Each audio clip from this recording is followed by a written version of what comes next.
Good afternoon, everyone. Maine public, we are about 1 minute out.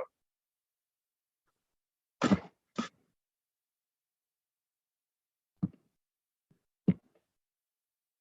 I going to be looking down? Dr. Shaw, can you hear us okay? Yep, loud and clear. Great, thank you.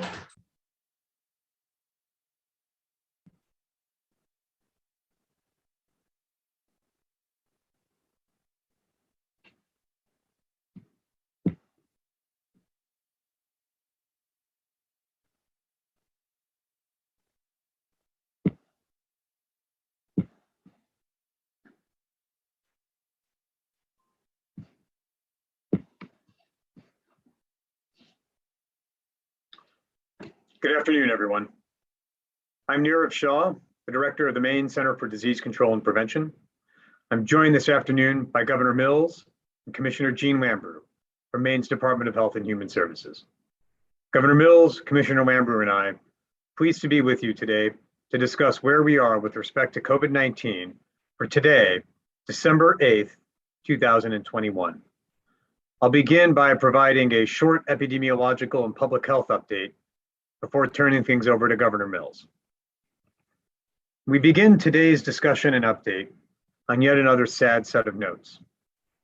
The Maine CDC is reporting 8 additional COVID-related deaths today, including 1 resident of Androscoggin County, 1 resident of Hancock County, 4 residents of Kennebec County, 1 resident of Somerset County, and 1 resident of Washington County. 2 were women and 6 were men. 2 were in their 50s, 2 were in their 60s, and 4 in their 80s. Across the state, as of this morning, there have been 125,373 cases of COVID-19, representing an increase of 1,275 new cases since yesterday. One note on those case numbers for today. The unprecedented number of positive test results coming into the Maine CDC every day affects our ability to process those tests on a daily basis. Simply put, there are now more positive test results coming in than we can process in a single day. We're taking steps to address this unprecedented volume of test results that we receive. We're redeploying current Maine CDC staff. We're continuing to hire and train new staff as well. We trained a new group of staff 3 weeks ago, another this week, and another group next week. But the bottom line here is that we are past the point where the change in the number of cases from one day to the next is the principal indicator of the severity of the COVID-19 pandemic in Maine. The pandemic is at its peak, and we expect the number of reported cases in each day's update to stay at current levels and likely increase in coming days as we bring on more staff. Turning next to testing. The 7-day PCR positivity rate across the state now stands at 10.8%. And the PCR testing volume today stands at 763 such tests that are being done for every 100,000 people. This is near the peak of all of the testing that has been done on a daily basis throughout the pandemic. That number, 763 per 100,000, is about the highest we've seen at any point throughout the testing during the entire pandemic. It's a good sign, and it gives us more confidence that we're seeing all the cases that are occurring across the state. In terms of vaccines and vaccinations, right now in Maine, out of every single person in the state, 73% are fully vaccinated, and 83% of everyone in the state has received at least 1 dose of vaccine. Among those who are eligible, that is to say those who are 18 and over, 34% have received a booster shot. And across the state, we are right now administering 9,377 doses of vaccine every single day. That's a 67% increase in vaccination rates compared with just 1 week ago. I want to close today by talking about where we stand on hospitalizations before turning things over to Governor Mills. Right now in Maine, there are 379 people who are hospitalized with COVID-19, another sad high point. Of those 379, 117 are in critical care units. Again, also another sad high mark. 60 individuals are on a ventilator, which is tied for the high mark that we set on Monday. And of those 379, 7 children are currently hospitalized across the state with COVID-19, and 3 of those 7 children are in a pediatric intensive care unit bed. To discuss this issue more, I'd like to now turn things over to Governor Mills. Thank you, Dr. Shaw. 379 Maine people today hospitalized with COVID-19, 7 children. 117 people in critical care, 60 of them on ventilators where a machine pumps air into their lungs, their weakened lungs, trying to keep them alive. These aren't just statistics. They're not merely numbers on a page. These are fathers and mothers and children, sons and daughters, grandparents, neighbors, and friends. They're fighting for their lives in the critical care wards of our best healthcare facilities all across the state. They're truck drivers, janitors, teachers, students, sales clerks, administrators, construction workers, while others across the state are waiting for healthcare procedures so they might live without pain, so they might achieve mobility, so they might find a tumor is benign, so they can get back to work, so they can enjoy regular family and daily life activities. And they're being denied access to healthcare. Most people in hospitals right now with COVID in Maine are not fully vaccinated. Many of them are from the rural areas of the state where vaccination rates are the lowest. You know, this time of year, Maine people everywhere should be celebrating the holidays, should be at home with their loved ones or shopping for gifts for children and grandchildren. Instead, too many of our citizens are fighting for their lives. As a result, also, our hospitals are being stretched thin. Healthcare is jeopardized for those who need it, and our healthcare workers, heroic as they are more exhausted than ever before. We're at a tipping point, and that's why today I'm activating additional members of the National Guard under state orders. In consultation with our healthcare systems, I'm deploying these National Guard members across the state of Maine to expand our hospital's capacity to treat people with COVID-19 and other serious conditions. So beginning next week, running through the end of January, we're deploying as many as 75 National Guard members in basically non-clinical support roles, so like patient transport, food services, et cetera, which deploying them to healthcare sites such as some nursing facilities. So those facilities can then accept patients who are waiting to be discharged from hospitals where there's just no place for them to go right now. Enhancing those facilities' ability to accept more patients will relieve the bottleneck that will then allow hospitals to provide more inpatient care for more people with COVID-19 and other serious health problems. You know, like the grandparent who may have fallen and injured their hip, or a child who's had a severe asthma attack, or a spouse who's had a heart attack. I'm also deploying National Guard members to administer monoclonal antibodies, a treatment that can help keep Maine people out of the hospital and out of critical care if administered in timely fashion, and preserve ICU capacity for everyone who needs it. What's sad is that we're having to do this during the usually joyful time of year. You know, it's December, it's the time of hope, a season of hope and joy. But while we're celebrating holidays across our state, so many are not so lucky.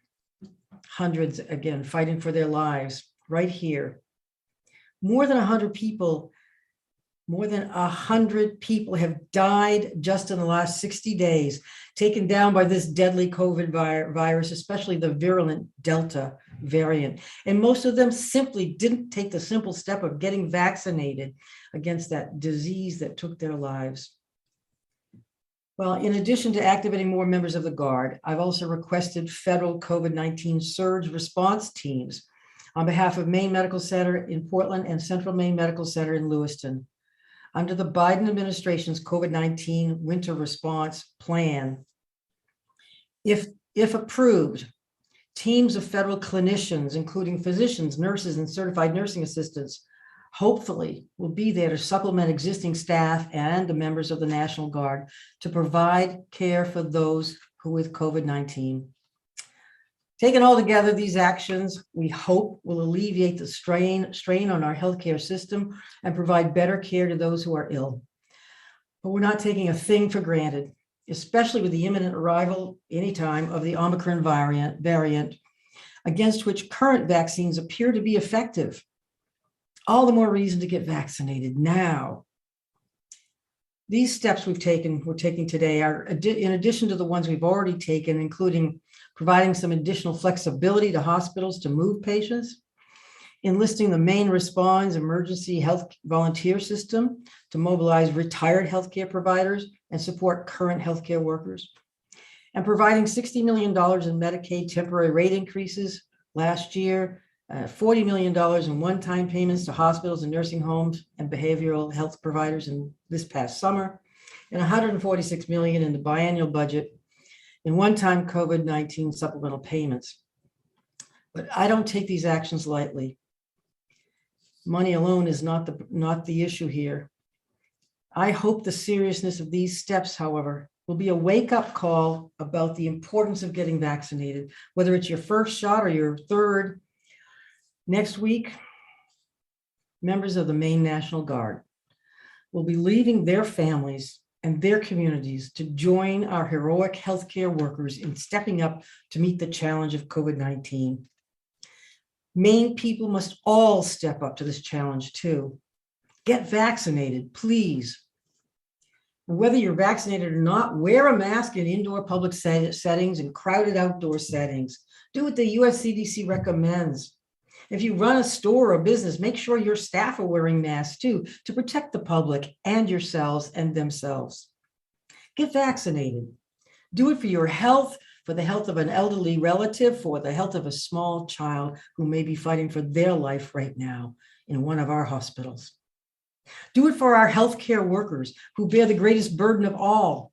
Do it for our National Guard who are joining them now. Why take a chance? Getting vaccinated to me seems like no different than putting on a scarf in cold weather, wearing a hard hat when you go into a construction zone, or wearing safety goggles if you're welding, for instance. It's just common sense. This holiday season is a gift-giving season. This holiday season gives the gift of health. Get vaccinated today. The life you save may be your own, or it may be one of those small children fighting for their lives in our hospitals today. Thank you. Thank you very much, Governor Mills. We'll turn now to our colleagues in the media for questions. We've got 14 folks on the list today, so I want to make sure that we give everyone time. The first question for the afternoon goes to Patrick Whittle. Thank you very much. Are there any more details available about what the National Guard's role is going to be and what sort of role folks can sort of expect it to play in their daily lives? Is there anything else to be said about that? I think I can start by saying we're working with the Guard leadership, determining who's available for what, who can do what kinds of chores and work. The Guard have been always very trusting and trustful and faithful in exercising whatever duties it takes to alleviate any kind of a critical situation. And we expect that, first of all, these won't be medical people. We're not going to take medical professionals out of a healthcare setting, just put them in another healthcare setting. We're hoping that they will do two major things. Provide support to hospitals and nursing facilities with swing bed type beds, those who accept discharged patients discharged from hospitals who are still experiencing critical care capacity challenges. Those are like decompression sites. And there are a number of things that the members of the Guard can do in those sites to help relieve the burden on healthcare workers and again, in turn, relieve the bottleneck at the hospitals. Secondly, We're expecting that they'll be able to help administer and monitor the administration of monoclonal antibody treatments. There are 3 different kinds of those treatments. That keeps people out of the hospital in the first place if administered in timely fashion. As soon as somebody gets a positive test, they should talk to somebody if they're eligible to get that monoclonal antibody treatment.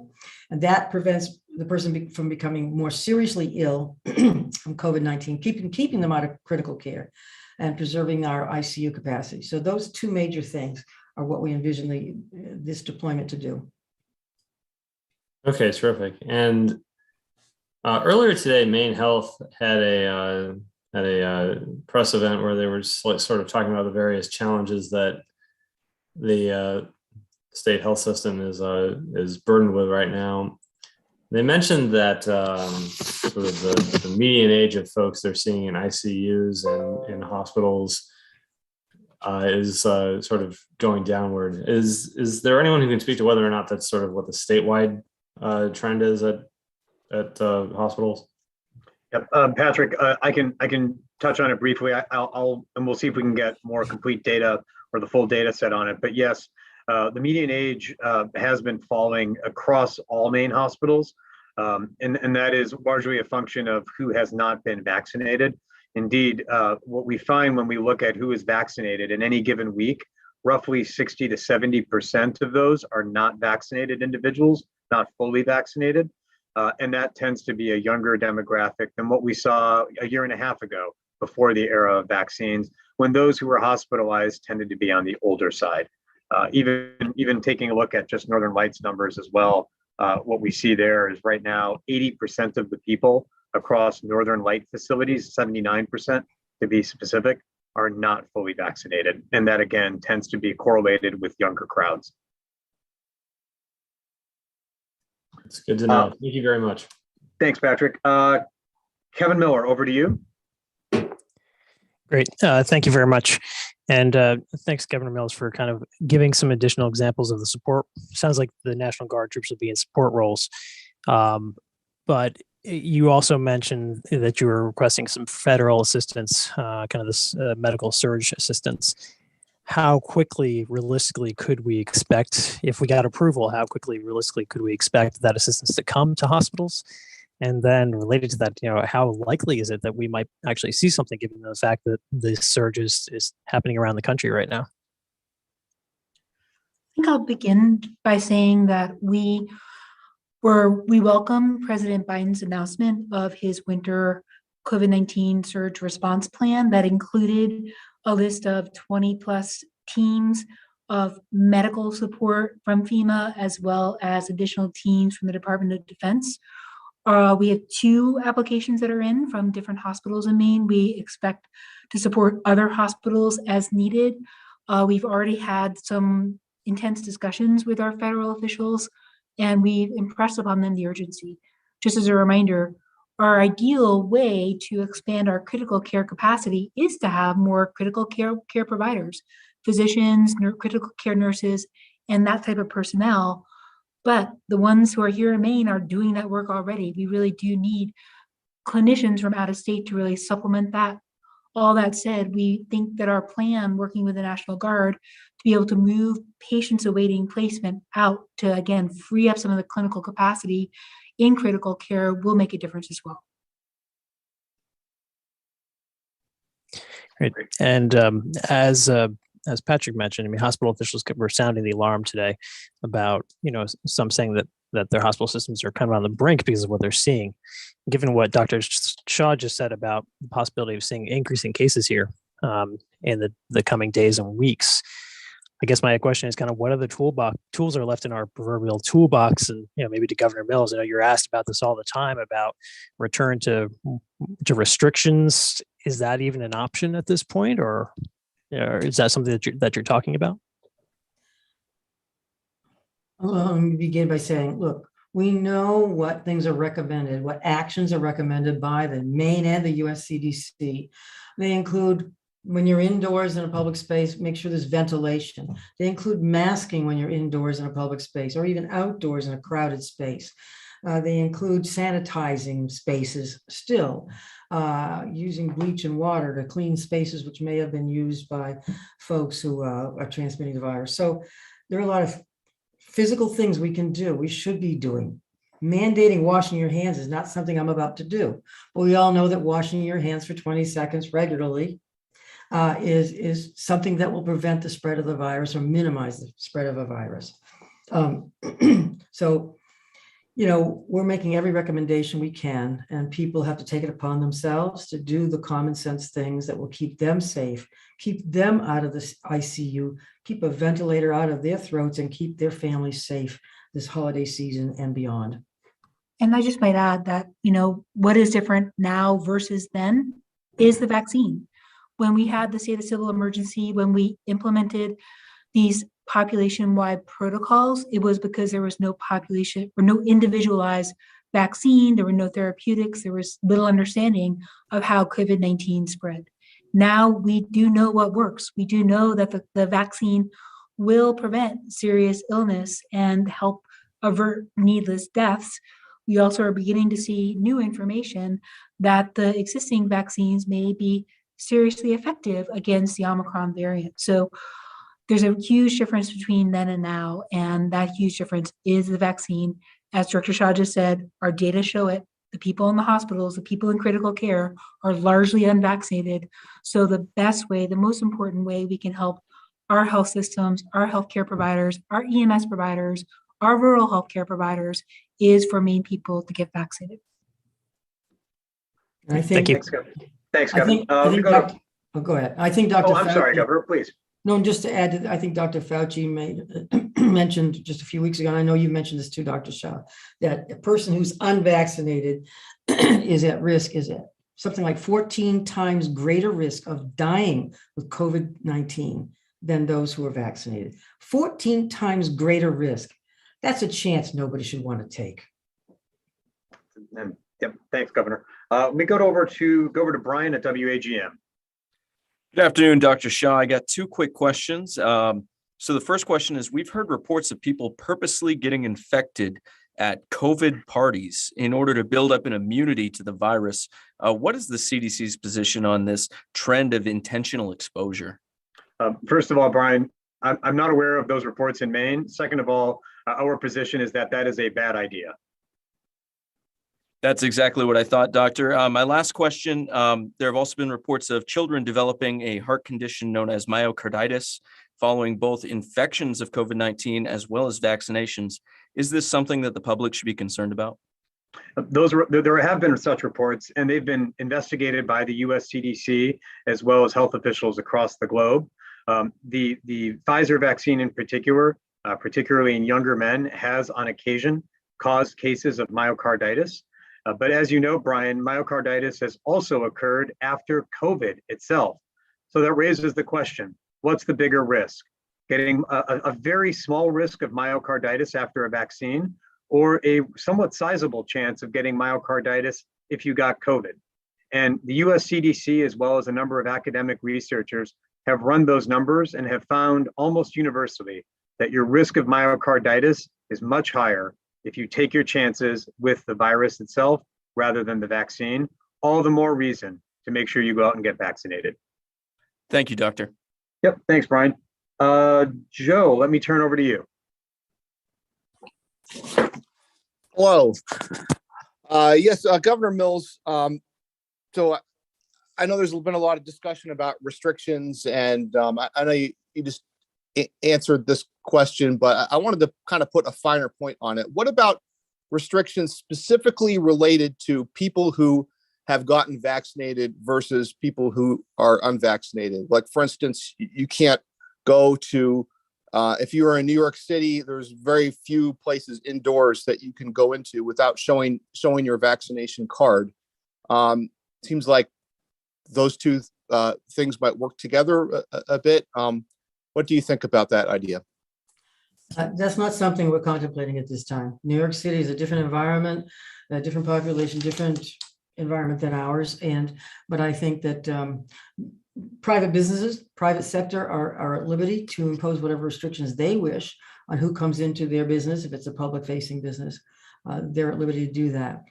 I'm not about to impose a restriction of that sort. Okay, and then my next question is about the National Guard deployment. I'm trying to get a sense of how, like, to what scale, to what scope this helps the hospitals who have really painted a very dire picture today. Does this really make a big dent in improving their capacity, or is it more on the margins? How would you characterize it? Well, I think, Go ahead. go ahead, Jean. Jean has been talking to the hospitals, I don't know how many times a week, but she's very much up to speed on this. Go ahead, please. Sure, and it really is this alleviation of pressure that will be provided by the deployment of the National Guard. Our clinicians in our hospitals who are dealing with not just COVID-19 critical care, but other types of conditions, heart disease, cancer, accidents, all those stressors in the hospitals really put strain on the high-end staff.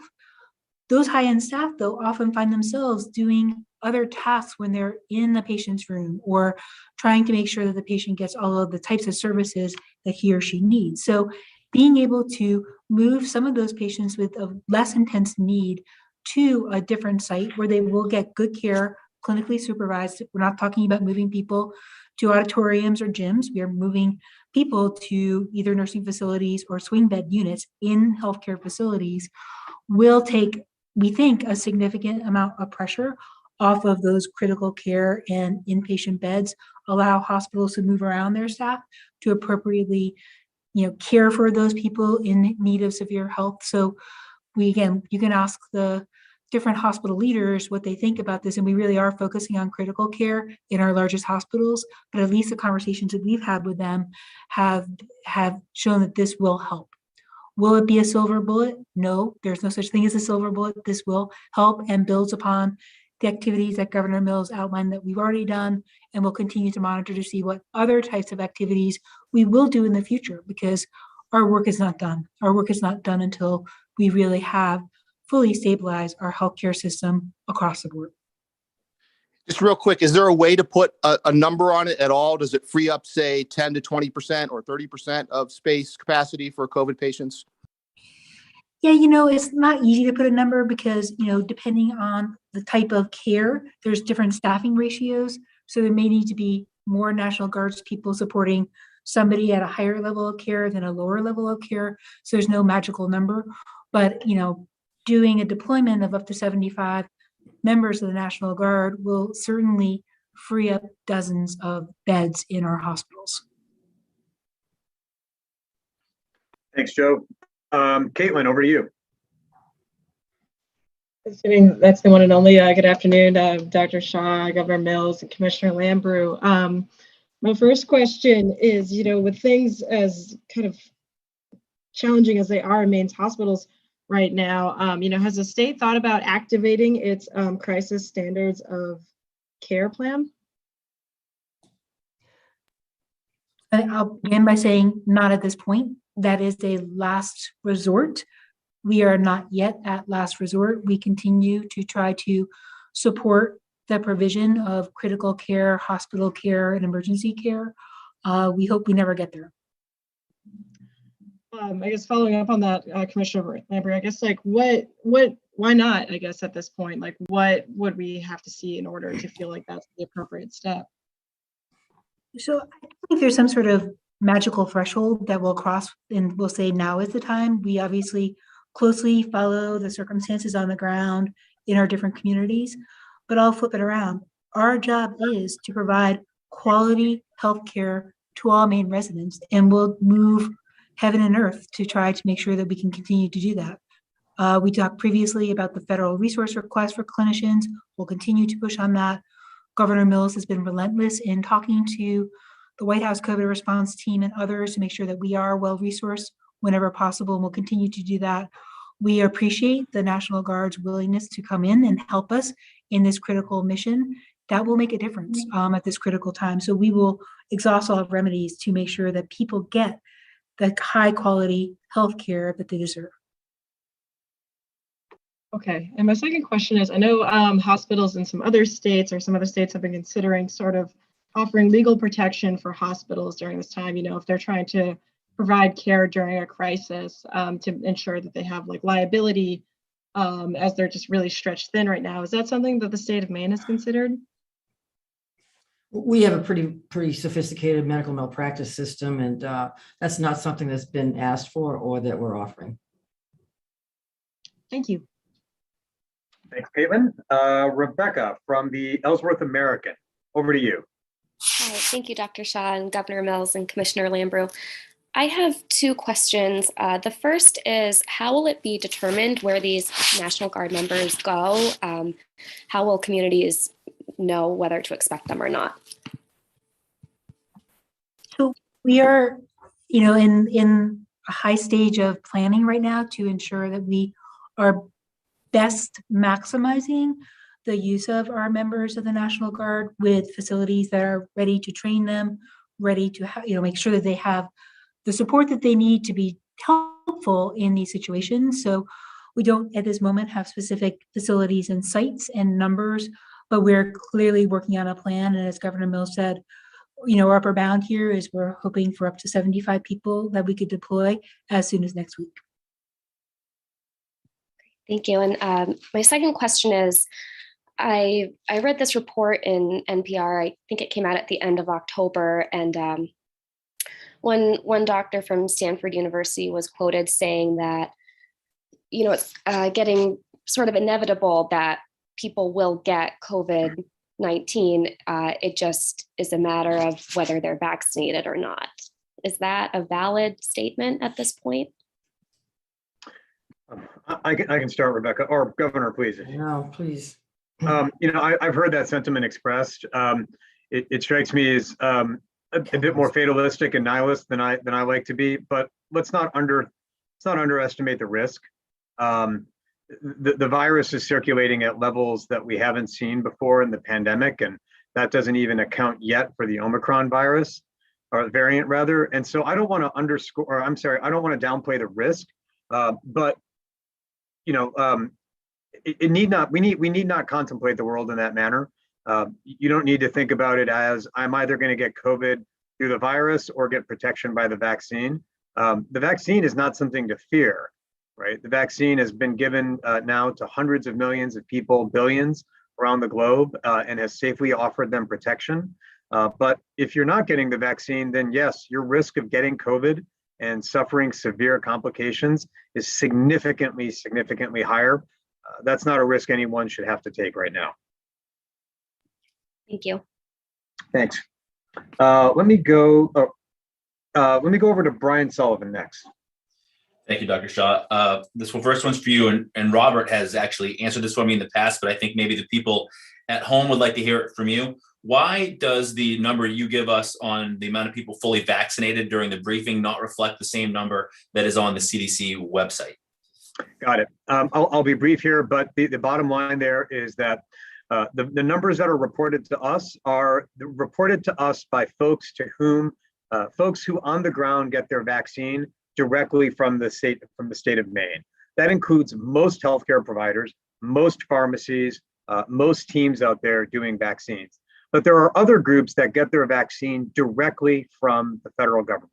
This includes, for example, tribal clinics that are operated by the Department of Defense, clinics that are operated directly by the federal government for federal employees.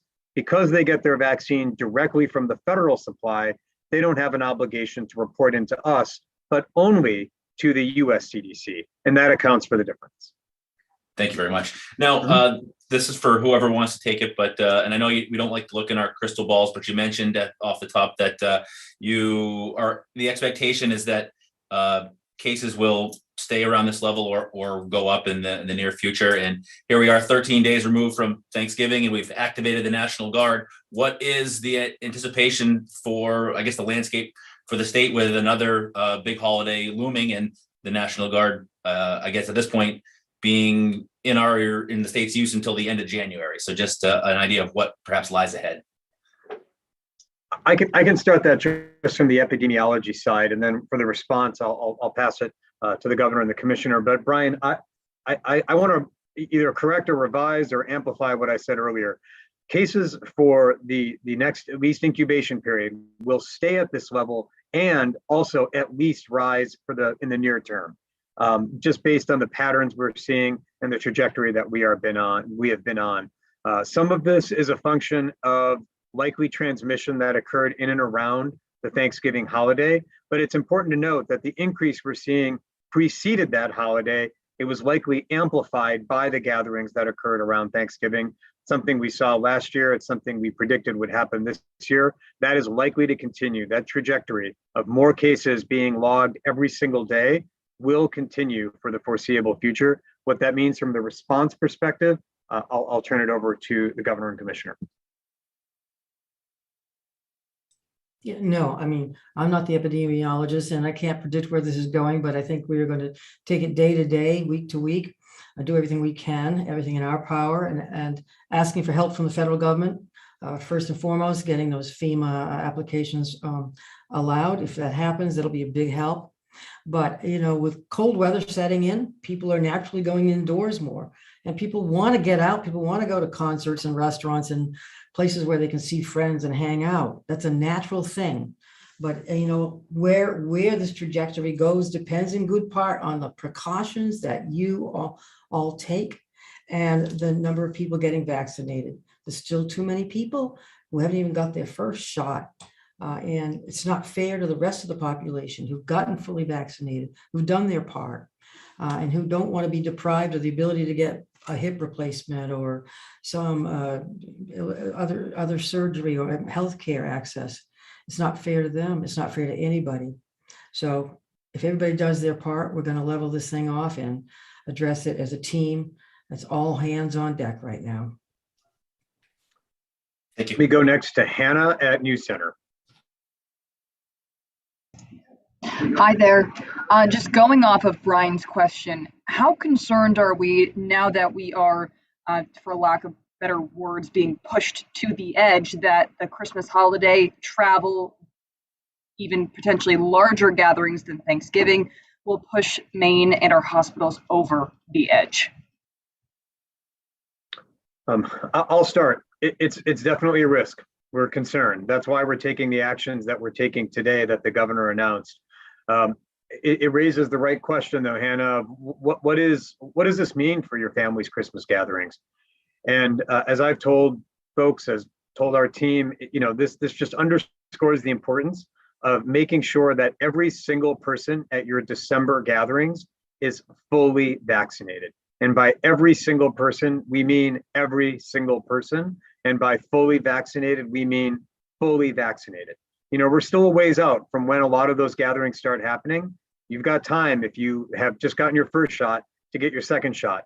I think it's now time to make sure everyone is getting a booster as well. And you've got time. If you're looking to get a booster before those gatherings start, you've got time right now to make that happen and not just be fully vaccinated, but fully boosted before that. Thank you, Dr. Shaw. And then just lastly, you mentioned 7 kids hospitalized right now. What are their ages? We can get you those age ranges, Hannah. They are all minors. They're all under 18, and we can get you the ages. Thank you. Mm-hmm. Thank you. Let me go over to Amy Brown next. Thank you, Dr. Shaw, Governor Mills, and Commissioner Lambrou. I apologize if this was addressed already, but yesterday the CDC website said that there were 26 ICU beds remaining. Today it says there are more people in the ICU, but there are 42 beds remaining available. And I'm just wondering if that hasn't already been addressed, if you can explain what happened there. Sure, Amy. The thing to keep in mind with that number is that it denotes staffed ICU beds, and staffing patterns at different institutions across the state vary day by day based on who's in for work, who's not in for work, things of that nature. So the key variable, the two variables driving that are how many patients are in need of a bed. And as you've seen, as the number of ICU patients has risen, the number of beds has fallen. But some degree of the day-to-day variation is driven by how many staff are available. And by staff, we mean not just nurses, but respiratory therapists, environmental staff, food service staff, patient transport, all the people that are needed to make an ICU bed an ICU bed. Okay. And has any consideration been given to setting up a booster clinic in the Bangor area to take some pressure off some of the pharmacies in this area that are saying that they're overwhelmed? Yep, I can start there too.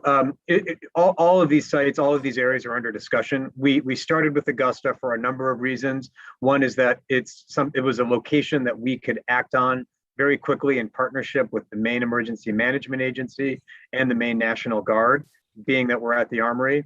The second is that as we looked at where there was the highest need based on complaints and concerns that were voiced to us, we saw the bulk of those from points north of Lewiston down to the mid-coast, and then from the Waterville area, slightly east and north of there, down to Augusta. And that's where we started. That's not to minimize the challenges that others have faced in the southern parts of the state or up in the Bangor area, but that's why we started in Augusta, because we wanted to make sure that this being an area where there are not many alternatives, we started here. Okay. Thank you. Thanks, Amy. Dustin, over to you. Thanks, Dr. Shah. I'm not sure who this question is for, but perhaps it's for the governor. What was the true deciding point that the National Guard should be activated? Was it the ICU capacity at Maine Med on Monday? Was it the record numbers of overall hospitalizations and cases? Was it the number of children in the ICU, or was it kind of all this together? Well, I guess thank you, all of this together. The fact that it was not leveling off, not going down, but actually going up. We watch these numbers day to day, week to week. And the expectation was at some point within recent weeks that would have leveled off. And because it's not, because more unvaccinated people are ending up in the ICUs and on ventilators, the numbers have not leveled off. They have not gone down. They're just going up. And then initially there was some concern that by activating the National Guard, you're pulling some of those folks out of other healthcare jobs. What's changed there?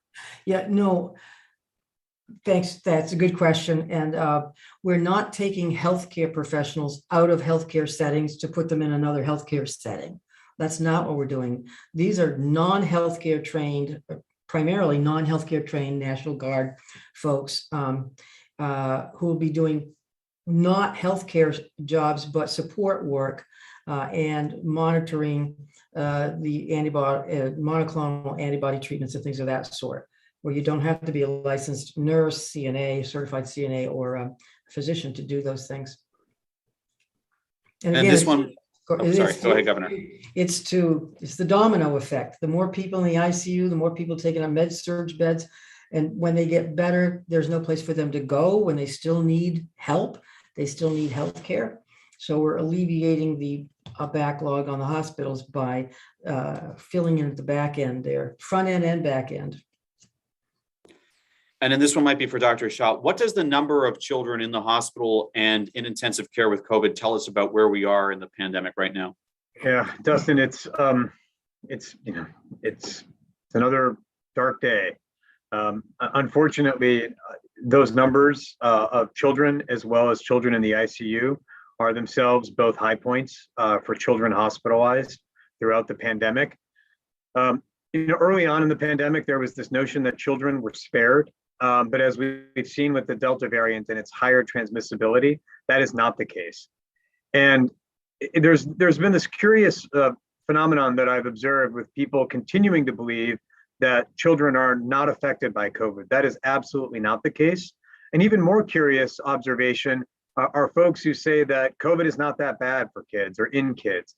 And I hope today's numbers of children hospitalized and in a pediatric intensive care unit bed put that notion that COVID isn't that bad for kids completely to rest. It's all the more reason why kids 5 and over should absolutely be vaccinated. Thanks. Yep. Let me go over to Sean Murphy from Spectrum. Dr. Commissioner, Governor, thanks for the time today. Just wanted to follow up on the question about the Augusta Armory Clinic, and you had mentioned that you're examining the whole state. Can you speak a little bit more to whether or not you definitely plan to open similar clinics elsewhere in the state? Sean, not at this time. the principal focus is on the area in and around Augusta, given what we saw from reports and the lack of availability of alternatives in that area. We are continuing to monitor for reports, but what we've seen is that in the southern Maine area, the large-scale site that operates in the Sanford area by York County EMA is continuing to do 6 or 7, 800 shots per session. Similarly, the Auburn Mall continues to be active in providing an option for folks in that part of Maine. We wanted to fill a gap that we saw right here. The other thing that's changed is that in previous times when we stood up these sites, they were done largely in conjunction with or by hospitals.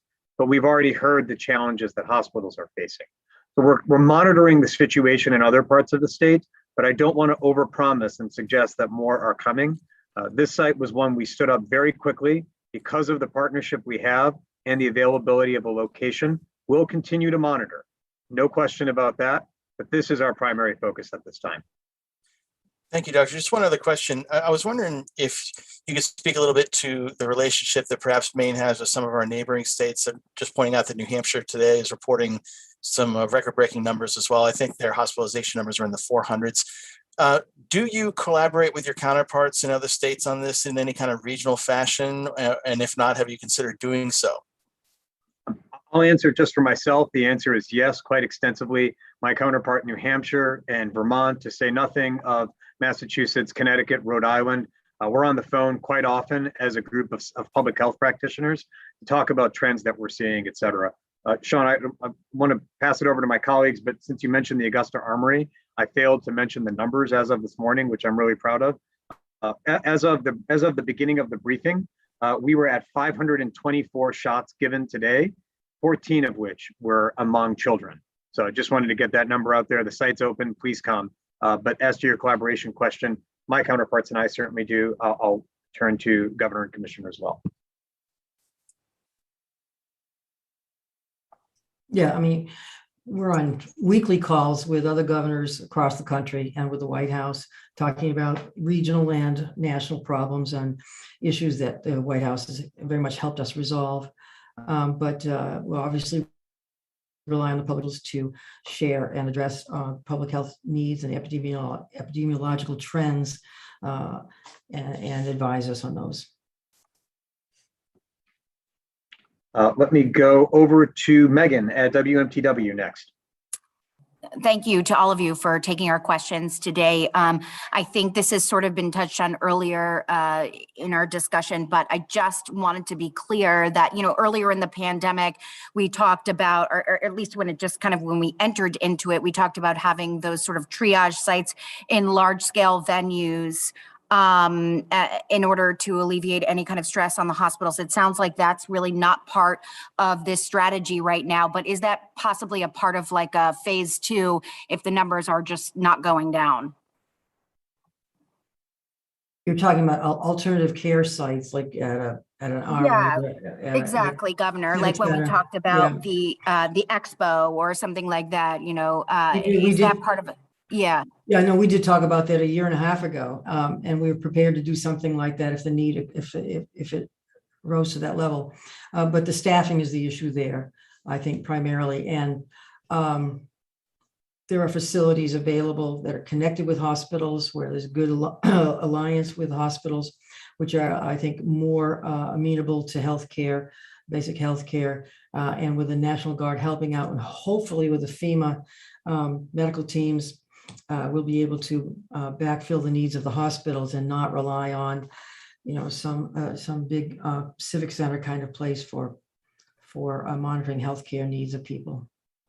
Okay, thank you. And then my last question is, as we've talked about strategy a number of times throughout these briefings, the strategy really is, you know, we have something we can do. We can all get the vaccine, but kind of who isn't really getting the vaccine is seeming more like the issue really than the strategy, right? I mean, if everybody got it, we'd probably be in a different place. So anyway, do we continue to encourage the vaccine to people who haven't gotten it? Or yes, but is there something else, some other strategy to try and bring these numbers down? the vaccines it's what we were praying for, begging for, hoping for a year ago now, and on the verge of getting a year ago this week. And it was so exciting to see that come down the pike. You know, August, September, October of last year, there was an air of desperation among many communities in Maine. We were very concerned about the holiday season. We didn't have a vaccine. Now we have 3 vaccines. And people were so excited when we started the vaccine clinics and when Northern Light and Maine Health had their mass vaccination clinics. And it was extraordinarily exciting. And now the figures show that something like 98% of people over 65 or a certain age group are fully vaccinated. And a large number of people under that age are vaccinated. But there's still, nationwide, there's that gap of people who, for whatever reason, are not vaccinated. And there's been hesitancy still. And what we're seeing, as has been reported in these news conferences before, is particularly a low vaccination rate in the rural counties of Maine. And, when I walk around my town and go see people, there's a sense of, well, there's still a bit of a sense of it can't happen here. But it can happen here, and it is happening here. I think 45 people died just in Western Maine in one 60-day period recently. 45 people in the 2 or 3 small hospitals in Western Maine. That's a lot of people, a lot of our friends and neighbors who died with COVID, most of whom were not vaccinated. So I guess getting the message out there is a big part of what we have to do. And the media are certainly helpful in that respect. And thank you for that. Thanks, Megan. I'm going to go to Dan at the Maine Beacon next. Thank you. 2 quick questions. First for Governor Mills. Other states, including Colorado and Missouri, have delivered free rapid tests to people's homes. And is Maine considering doing anything like that to support testing as a way of allowing people to isolate early to slow the spread of the virus? I'm not sure what Missouri and Colorado are doing in that regard. That may well be in the cities where it's easy to get to people's homes, but whether or not this is just for people who have symptoms of COVID, I'm not sure what the circumstances are. For anybody that requests it, yeah. Well, we're making sure that tests are readily available. There are now 3 different kinds of tests, I think, and I mean, it's 13 actually producers. And we're on the White House calls every week about pumping out more testing supplies to the pharmacies and to the states of Maine, and doing our pool testing. I think it's about 40% of the schools right now have pool testing, which is helping keep kids in school. So home delivery, it's not like delivering pizza. I mean, I don't know. If there are people who have a mobility issue, a challenge, we're happy to help in that regard. And I'm sure the CAP agencies will help in that regard, or get them to vaccine clinics where they can get vaccinated if they haven't already been vaccinated. And a question to Dr. Shaw. You mentioned at the top just a new threshold or high mark in terms of the PCR testing today. Are you considering any efforts to increase the ease and availability of PCR testing? Well, Dan, first, it was not the absolute high mark. It was one of the top 3 or 4 period peaks that we've seen in our PCR testing volume. And that's a good sign. It means that testing is being done across the state, and that increases our visibility into how the pandemic is unfolding and how the virus is spreading. So those are all good things. Making testing more available has always been one of our principal goals. So we're not slowing down those efforts. We're not reaching a high mark of 700 plus PCR tests per 100,000 per day and then picking up and going out. We're going to keep trying to make testing available at that level. Okay, thank you. Thank you. Let me go to Emily Bader from the Sun Journal for the final question today. Hi, good afternoon, everyone. My first question, I'm wondering, in terms of the Federal Surge Response Team for Maine Med and Central Maine Medical Center, how were those 2 hospitals chosen to at least get the first group of response teams? So let me actually clarify. They chose us, not us choosing them. So Hospitals across the state, across the nation can apply for this assistance with state support. So they do a lot of the work in filling out the application, demonstrating need, showing that they've done due diligence to try to exhaust all other options to get staff. The state of Maine, through our emergency management agency, as well as Department of Health and Human Services and CDC, provides assistance in filling out those applications, verifying information. So these two hospitals did complete their applications preliminarily. They have been submitted. We're working with other hospitals as well who are interested in doing it. We are hoping for federal approval of those applications. Okay, thank you. And my second question, I believe this has been asked before, but I'll go ahead and ask it again. Are there any efforts or reasons to disclose when we get daily updates on who have passed away from COVID, the vaccination status of those people, and in addition to that, more regular, like hard numbers on vaccinated versus unvaccinated people in the hospitals? Sure. I'm just going to say that the Maine CDC website does every week on Fridays post exactly those data on the number of cases that are breakthrough cases, the number of hospitalizations that are breakthrough cases, and the number of deaths. Oftentimes in real time, we don't have that information. So that's why it's done once a week with some review. But Director Shaw, if I miss anything, you just let me know. That's exactly right, Emily. Commissioner and Emily, there's, so nothing further to add. Nothing further to add. I'm sorry, go ahead. No, back to you. Just a very quick follow-up. What about disclosing vaccination status by age? Vaccination in terms status of deaths, in terms of not just breakthrough infections, but breakthrough infections by age. Oh, stratifying the breakdown of breakthrough infections every week.